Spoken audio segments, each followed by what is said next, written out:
ATBASH cipher is a monoalphabetic substitution cipher originally used to encrypt the Hebrew alphabet. This is a well-known cipher used on the Hebrew Torah. I'm going to show you something very interesting. It's the only result I've ever come across that's like that, and it's absolutely perfect. And it has to do with Gerim, which in biblical times would have meant Noahides, so God-fearing non-Jews, and full converts to Judaism. So here, I have already switched it over to ATBASH. And it's interesting, if you use ATBASH on the text of the Torah, Garim is a match for Yitro Cohen.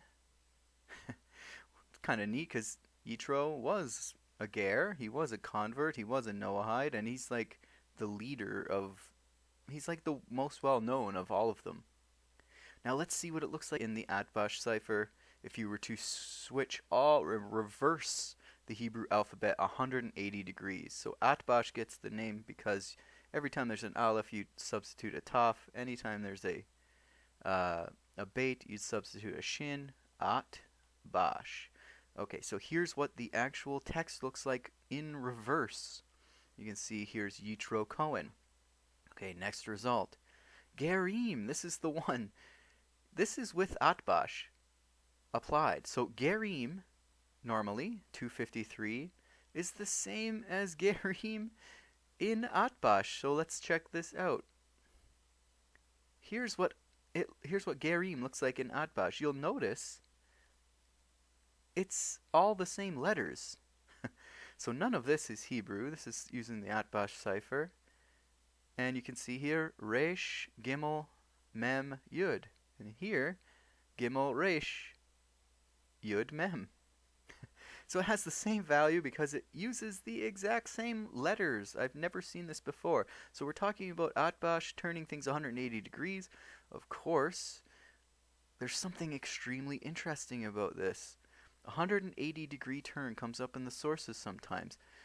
Often it's referring to Yitro, the fact that a Gentile who occupied an exalted position in his country and who was a religious dignitary to boot, so like the Pope all of a sudden deciding to renounce idolatry and turn to pure monotheism, made a 180 degree turn, becomes remarkable only, or for the Jewish people only, after the Torah tells us who this Gentile was prior to his conversion. So we have Jethro.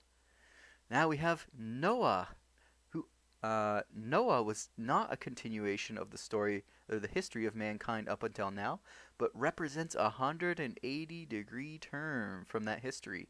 Whereas the generations prior to him progressed toward their destruction, he represented a new beginning for mankind. He founded a new type of human being.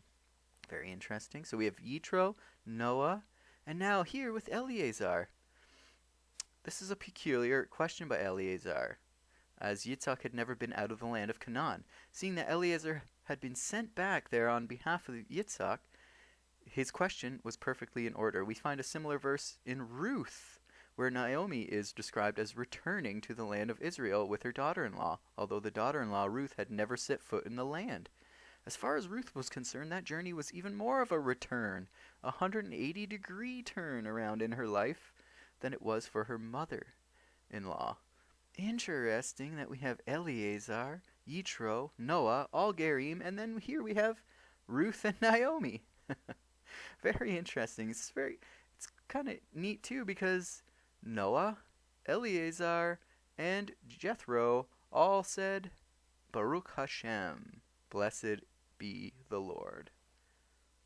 Again, this is the only instance I can find where a word has the same value just in ATBASH as it does just normally.